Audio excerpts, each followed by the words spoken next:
We're live. Right, Sorry. so, yes. This is 2 extra questions for Laura from the Victor Galenko, and I'm going to ask them exactly as he has written them. And so the first one is, so Laura Morris, do you cook tasty? Do I cook tasty? Yeah. I've been told that my cooking's good. I seem to have an understanding of whether something needs to be added to something, or when I've eaten it, that whether it could have used something else. I seem to have a good sense of timing when it comes to cooking. Like, I'll know when it's about ready, even if the instructions say otherwise. Yeah, my boyfriend likes my cooking. And whenever my sister comes round sometimes, because her school's nearby, so she comes over to my flat, and if I make her anything, she always likes it. So I've been told it's good, but I'm not good at complimenting myself. When you eat other people's food, or food that you bought, Yeah. are you fussy with it? Have you a refined taste? I wouldn't say I was fussy. If it's edible, I'll eat it. Well, internally, are you like Oh, okay. a food critic? Yeah, probably inside, yeah. But I would always eat something not to. I don't want to hurt anyone's feelings. Um, I can tell when something's. I don't want to sound like a food snob, but I can tell when something's been bought in the packet and just stuck in the microwave, and like will palm it off as like they made it themselves. I can tell because it'll taste quite dry and stuff like that, quite artificial. Wow, Laura, it seems that everything about you fits the profile. Right, so here's Victor's next question, and this is as he has phrased it: how do you clean your room? What's the process? That's my bit. I've just added that bit. How do I clean my room? Yeah. I don't really think about it. I just do it. SI. If it looks like it needs cleaning, I'll do it, I suppose. I think I tend to tackle the most noticeably dirty or dusty stuff. I don't like dust. I think I tend to clean all the surfaces first, then I'll clean the floor. Because you're wiping it onto the floor. It bugs me a little bit when someone cleans a floor and then wipes the surfaces. I'm like, what are you doing? Don't do that.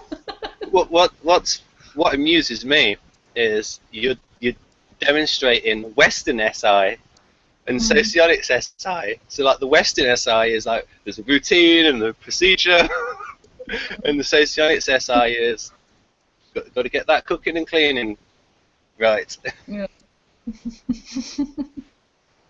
Right then. So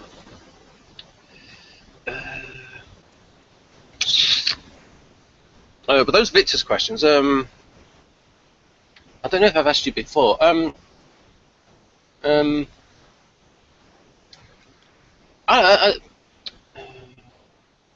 could say to people, buy this book. It's really good. Dario's 8 Keys to Self-Leadership, and so there's like a section on different functions, nice diagrams. He actually mentions at the back that he actually found. So this is something sociologists people are like. For example, someone who prefers introverted sensing and extroverted feeling, say an ESFJ, will most likely have least comfort with introverted intuiting and extroverted thinking. So it's actually found the EEG basis of the super ego row. So you could have mentioned that, Dario. John Beebe likes the book. Right, there we go. So that's that promoted. You know what? The way I've configured this, holding it up to the camera, probably didn't help I because was gonna say that, but I thought I'll impolite, example. introverted logic. You've got the logic going on, right? So based on these answers, pretty much FI valuing, and the viewers might be interested because this is a theme for Socionics people. Mm. Having read the Socionics profiles and various of SIFE and then the Western profiles of SIFE, how do you think they compare, the profiles? Not the Western In terms of profiles, how well they fit you? Because I think you mentioned before, some of them are the good profiles match the Socionics one, yeah. and the not so good ones don't.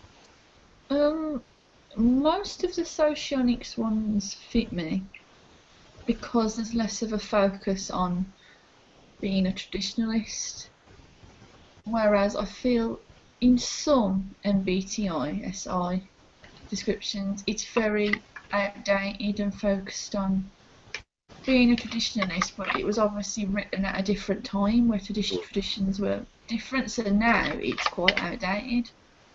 And there's not enough focus in the MBTI SI descriptions on the internal state of your body. I don't see that a lot in it, and for me, SI, how it affects my life is my comfort and how I'm in touch with my inner state, and it doesn't seem to account for that. There's only a handful of descriptions where it does. Well, I wish someone would change it. So I think people would like SI uses better. The description doesn't do us any favours. I've got the way Dario defines it, and I can sort of go through this, because this would be basically the most advanced version and the sort of apex of how Western type sees SI. So if I let you know how they see it. So okay, if the way they view the SI types, the stabilizers. So for instance, initially it will talk about upholding long-standing traditions, duty and obligation, group membership, safety and security, structure and stability. They value stability, security, and a sense of community.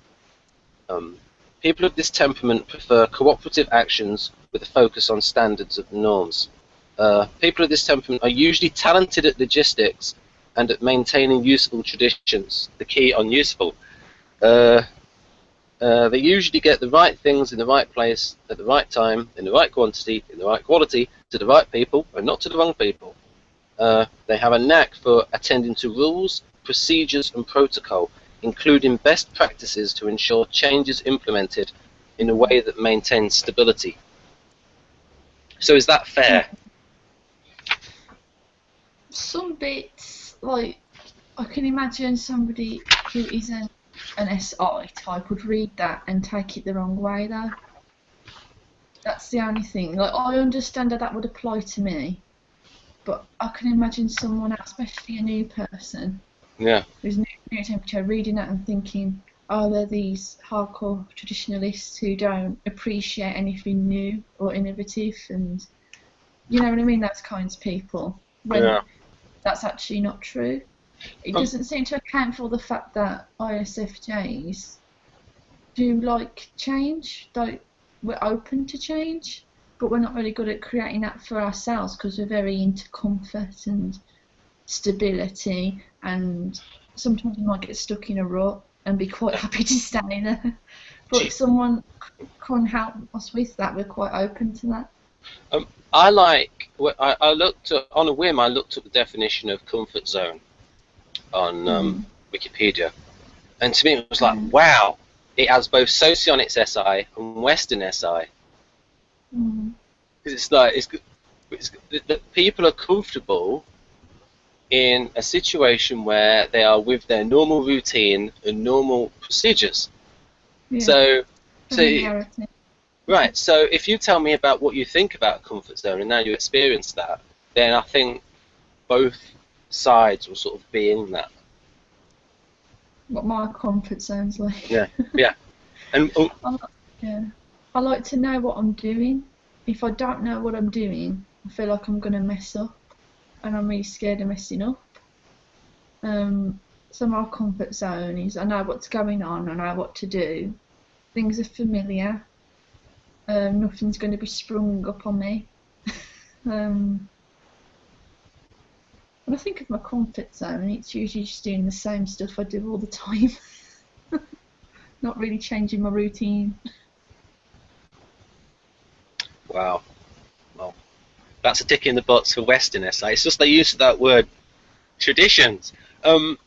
What Kersey put in his 2010 book, I think he got it spot on.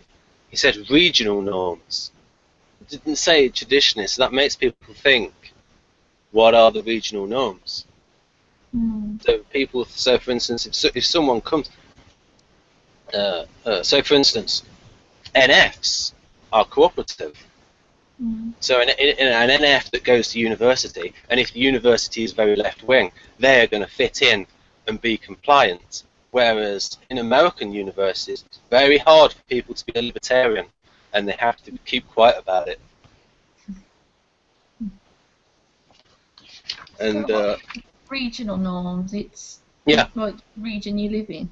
Is that what yeah. you mean? Or if you think of someone who lives in a country, or just think of America, just how the regional variation that you get, depending on where you are. Or if you think of someone in a particular culture, Yeah. especially a repressive culture, without naming any names, might repress SE and encourage SI.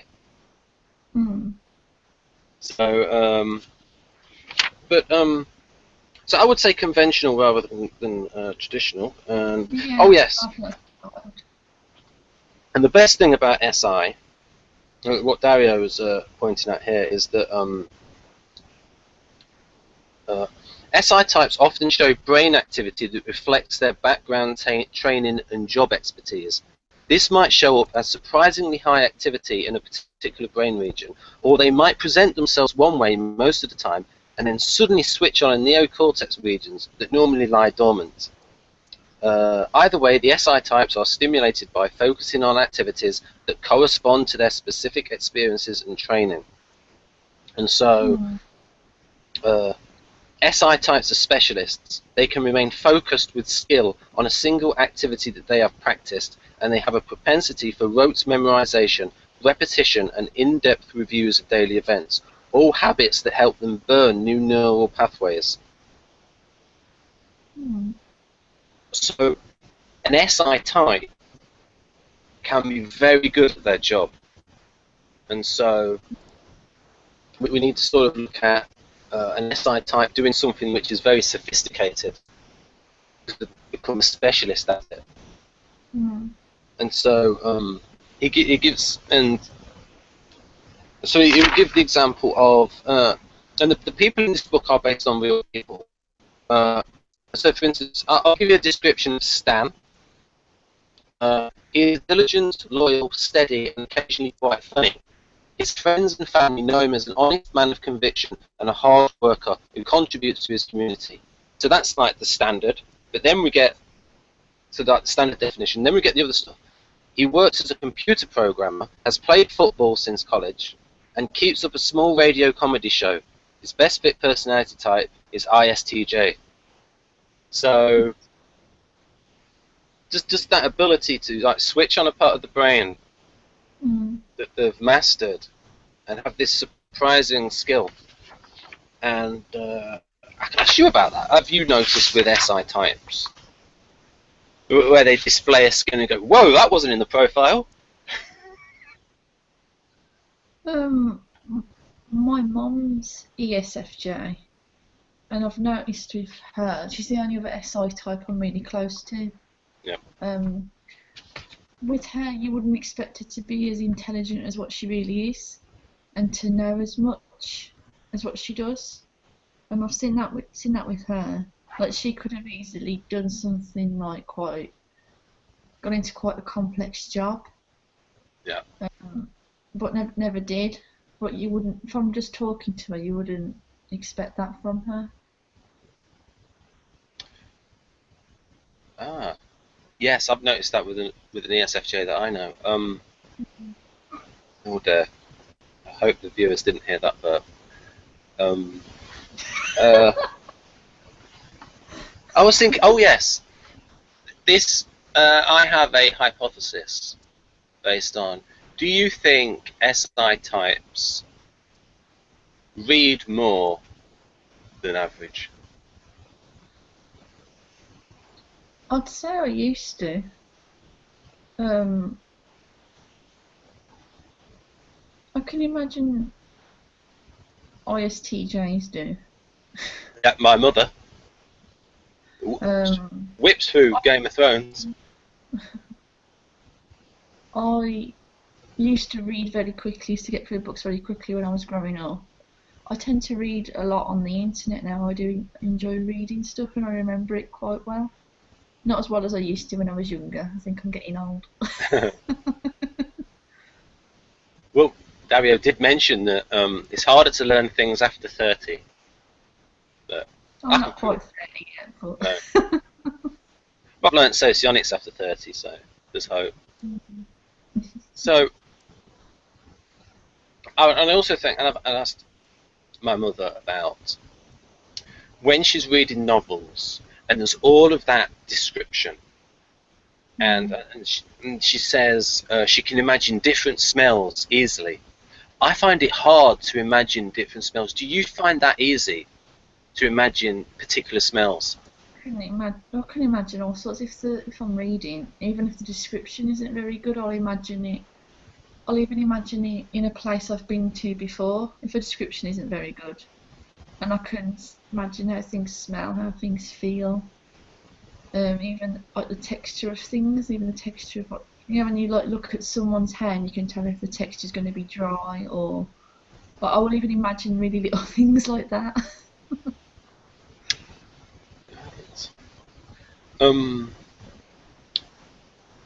My mother reads a lot of detective novels now.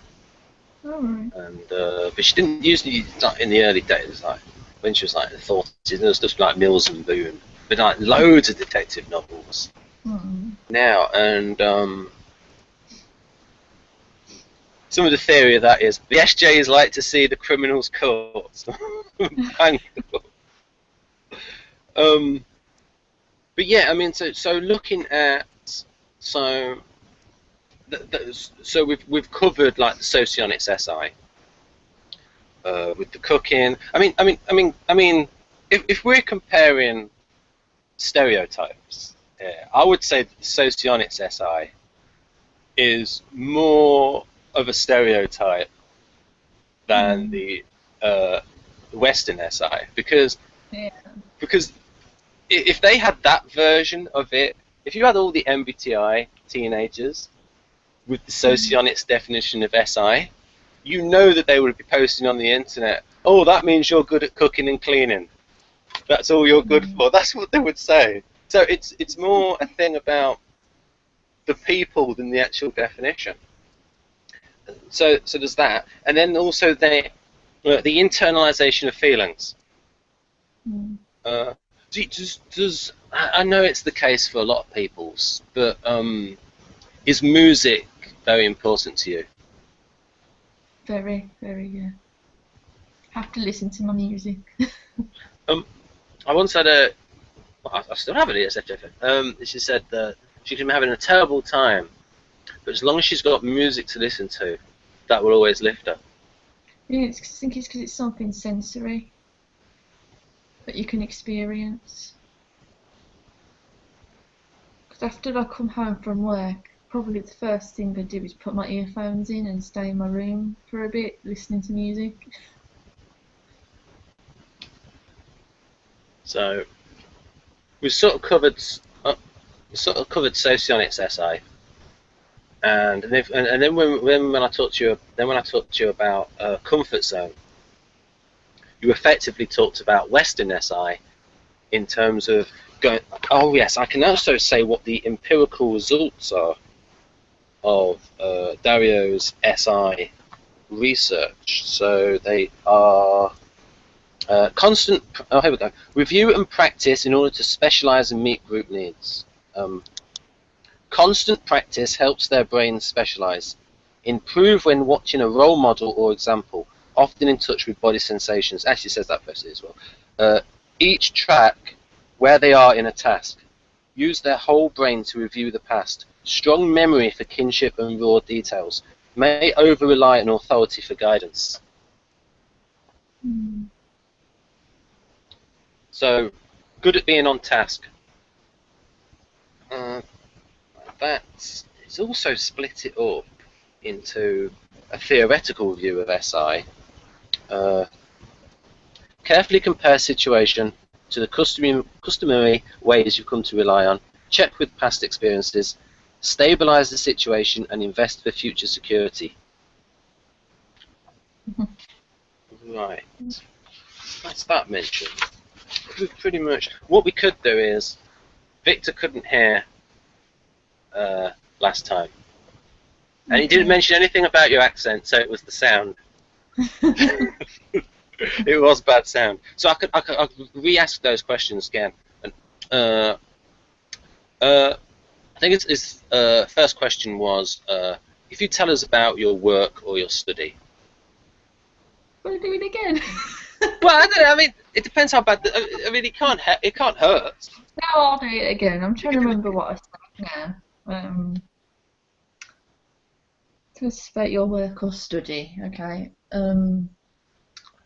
I work as a peer recovery worker, which means that I work with people who are recovering from mental illness, but on a peer-to-peer basis, because I've had experience of mental illness myself, and what mental health trusts across the UK are doing now, it's quite a new thing, is trying to employ more people with lived experience, because patients respond better when they can relate to you and understand that you can relate to them.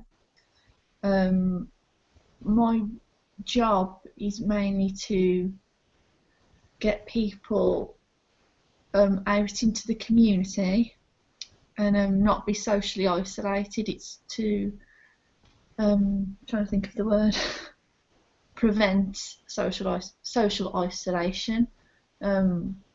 I run groups like an art group and stuff like that, which takes a lot of prep.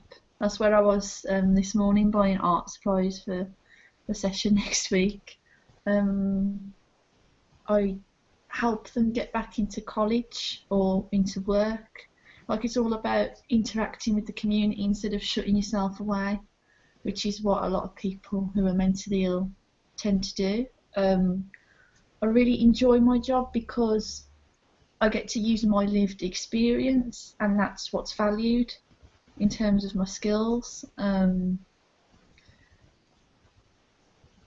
only thing I don't like about it is because of all the cuts that have been made, it can be quite stressful with the limited resources and stuff. It makes me feel like I'm not really helping people as much as I could.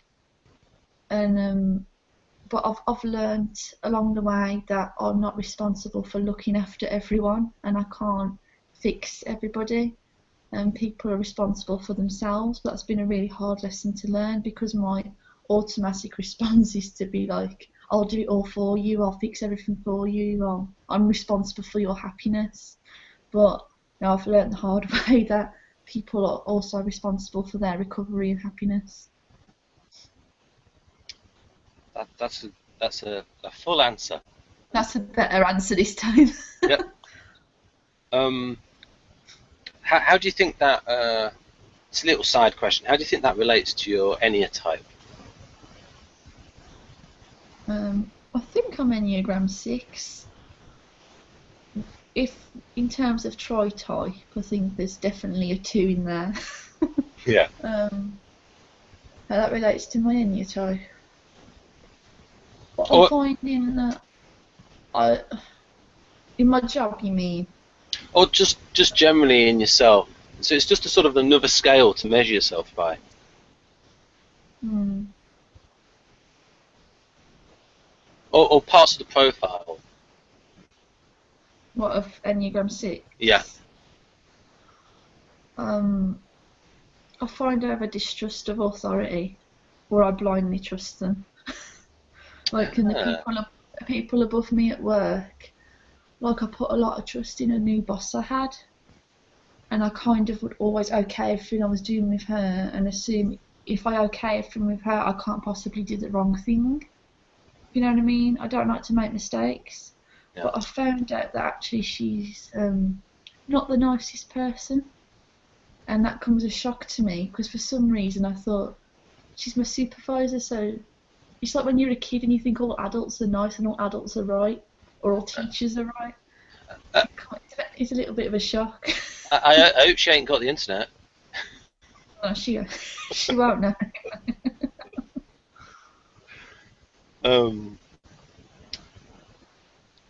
So they say that the the Enneatype 6 is a big worrier, and they'll give the classic example of Woody Allen's character or George Costanza in Seinfeld, where they're sort of neurotic. Mm-hmm. There was a really good program on, I think it's Conscious TV, with Ian McNay, and he was promoting that book, The Enneagram Made Easy, and the way it's shot looks like it was shot in the 1980s. Yeah. I thought you might notice that, being an SI type. See, I wouldn't say I was neurotic. Like, I am an anxious person inside, but I come off as very calm. My job's highly stressful in some instances because it's very unpredictable. And some people will be very distressed, or I'll get a phone call sometimes of somebody saying that they're going to kill themselves, or they feel like taking all of their tablets. And inside, I'm anxious. But on the outside, I'm very, very calm. But I find that with sixes, they're very good in a crisis. Like, I've heard that from a lot of them because we've been preparing our whole lives for the worst to happen. So when the worst does happen, we're really good.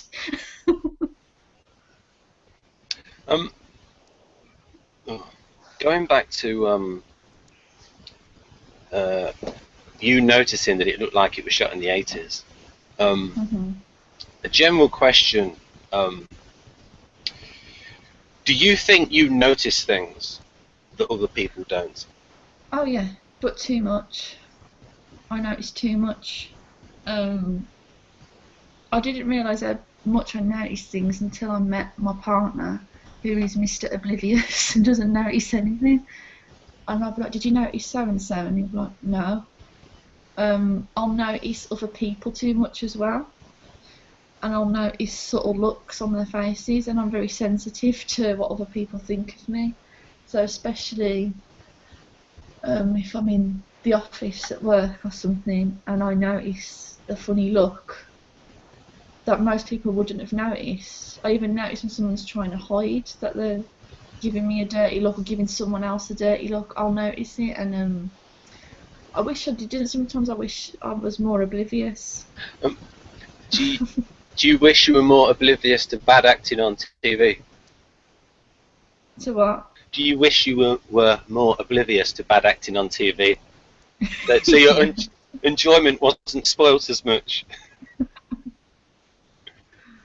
Yeah, I wish. I like the fact that I notice things and that I'm quite observant. But sometimes I wish I didn't notice so much of the bad stuff, like people being mean or stuff like that. That spoils things. Does that make sense? Do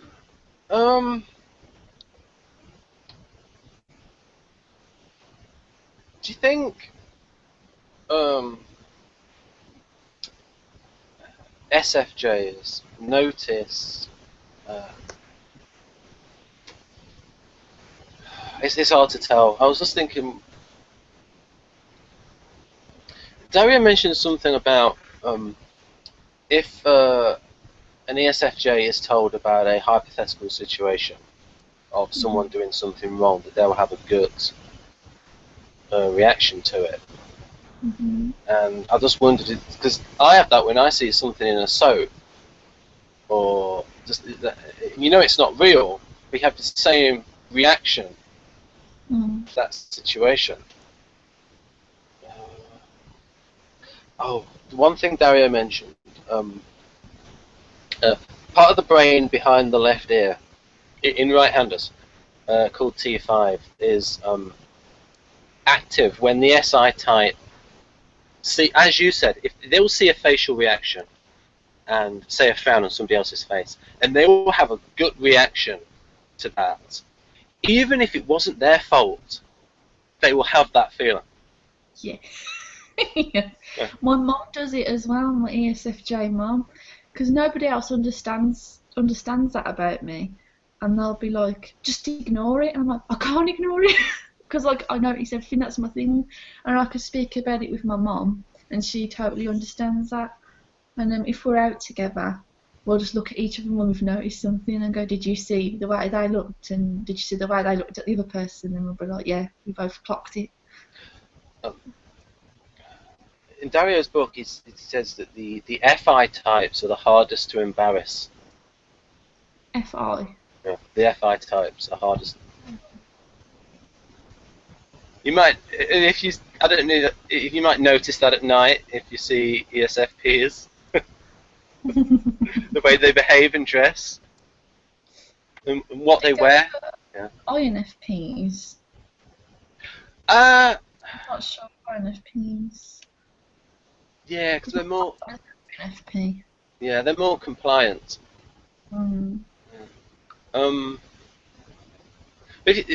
But he's not easily embarrassed, though, I don't think.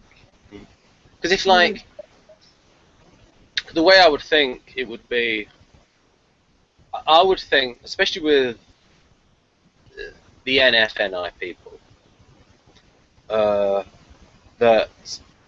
they would feel bad if they felt they haven't personally lived up to their own standards. Yeah.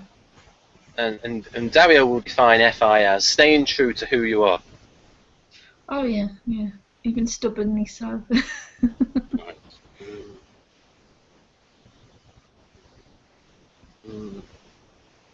Still got some questions. Mention it. Oh yes, Jeff Miller.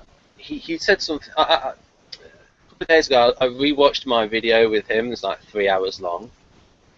He spoke 90% of the time, so I wasn't watching it for myself. But I was very nervous in it. It was like my first video, and he sort of like carried me in it. And he said something extremely interesting about how he only feels guilt if he feels that something he said has hurt somebody else's feelings. It does, so that's in like an FI way, but he doesn't actually. And then he was watching a soap where these kids were talking about guilt guts, and he was saying that he's never feels that, and he also thinks that the whole of the artisan temperament doesn't feel that sort of guilt gut. So if we think about what you said before about, so I mean, it's I would say that you having a reaction to a particular facial expression is objective, and so it very much fits the socionics ethics of emotions, reading the emotions and reacting to it. And then Jeff talking about guilt is he's thinking about it in relation to a particular person, rather than a moral norm or a moral standard. Right. Here's the thing. The second question. Could you tell us about your hobbies, please? Hobbies stroke interests. Hobbies. Okay. I felt really embarrassed when I answered this question the last time because I was like, I'm so boring. Hobbies. I enjoy just doing nothing a lot of the time. I enjoy just watching whatever's on Netflix and eating my weight in biscuits or something. I enjoy quite arty stuff. I like drawing, but I don't do that much anymore because I felt like I wasn't very good at it. There's a good book by Jack Hammer which teaches technique, drawing the head and figure. Because I be practiced, but I like to make it up myself, sort of thing, because I like it to do it more as like that looks nice there and making it look nice.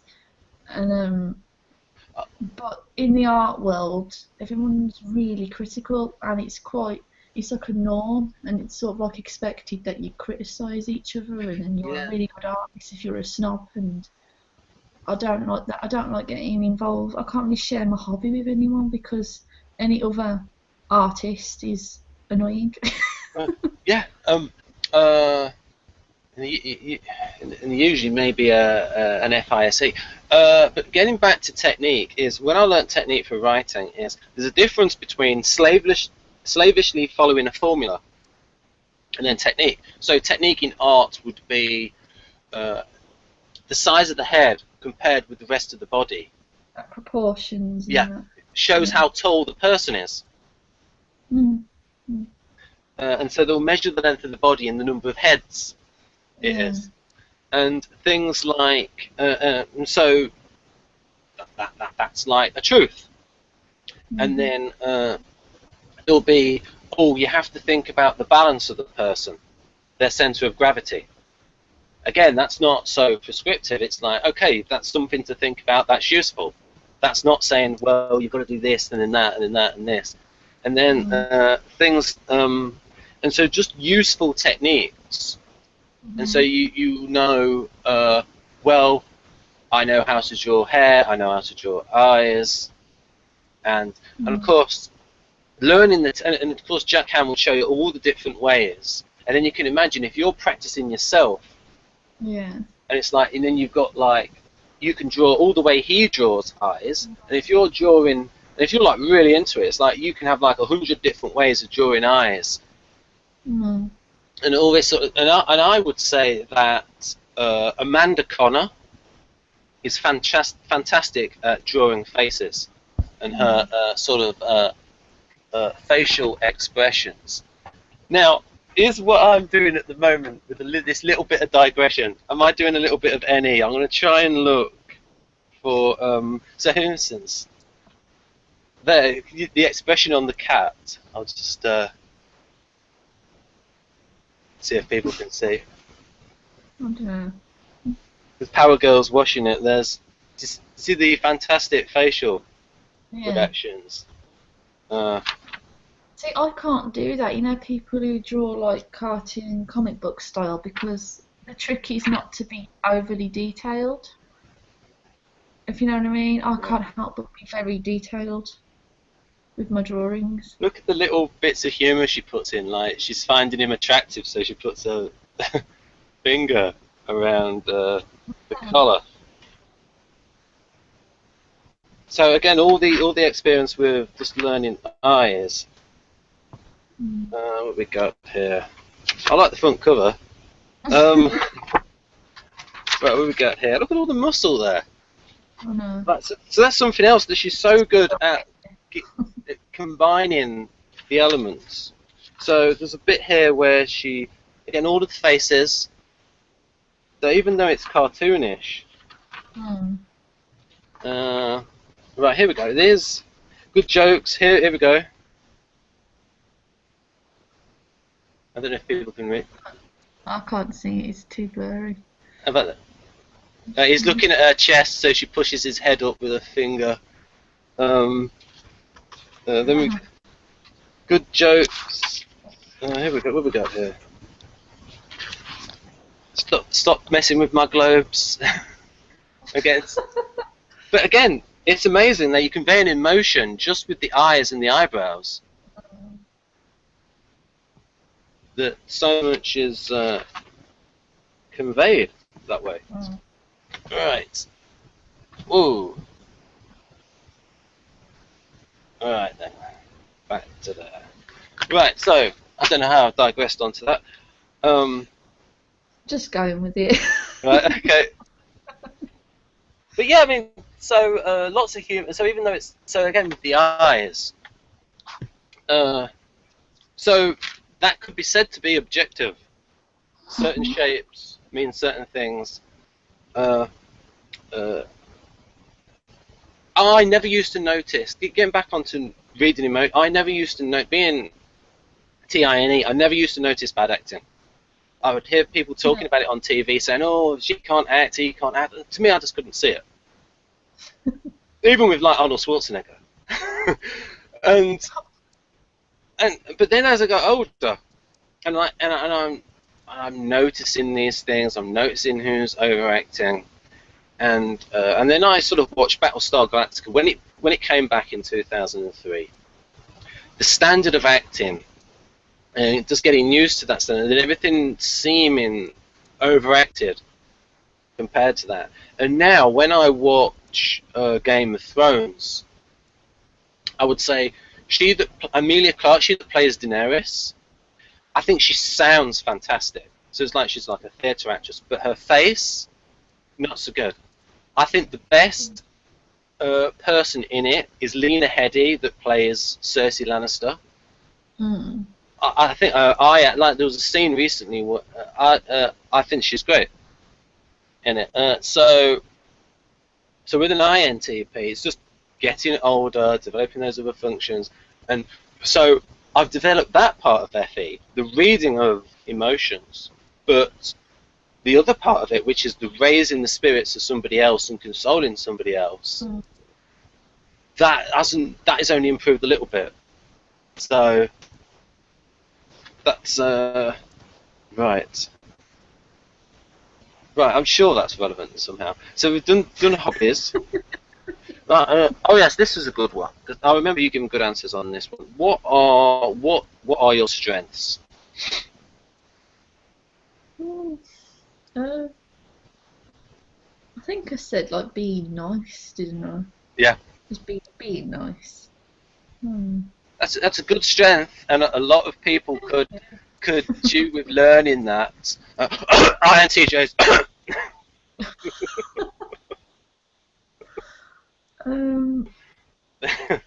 I don't know.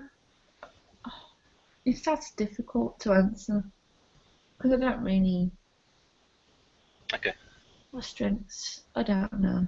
If you ask other people, it's easier. Is being modest and not talking about the things you're good at, is that a strength?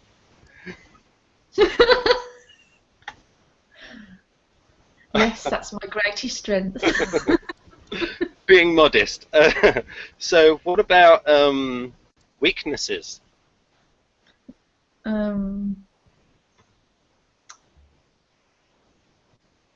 I find it difficult to say no. Remember I said that.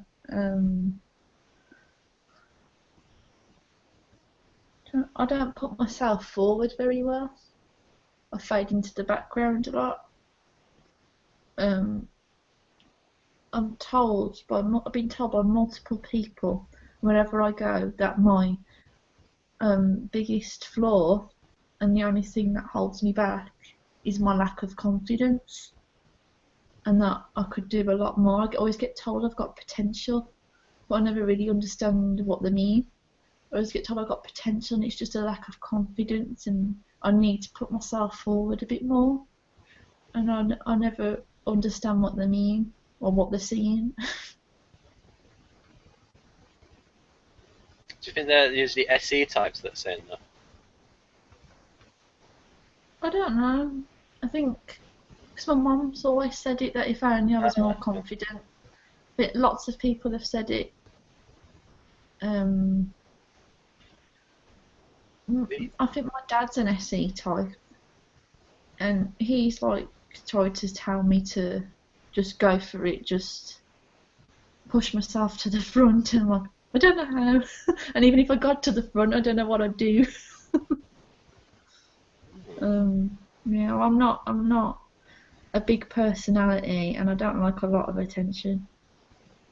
And I don't know what I'd do if I did achieve something really big, or I did achieve my potential. Well, think of all the people who are too nervous to go on YouTube. So you've got one up on those. Right then, so I think that's it. Anything else you'd like to say? No. Right, okay. Well, we can end this now. So, Okay. folks, we tried to cover everything. I sort of digressed into Amanda Connor. I hope this video isn't taken down because of it. So, all artwork is Amanda Connor's. She's fantastic. So, I'm sorry, Amanda, if I've used your artwork in a video that I shouldn't have. I'm still going to try and monetize this video, though. Okay, bye-bye, folks.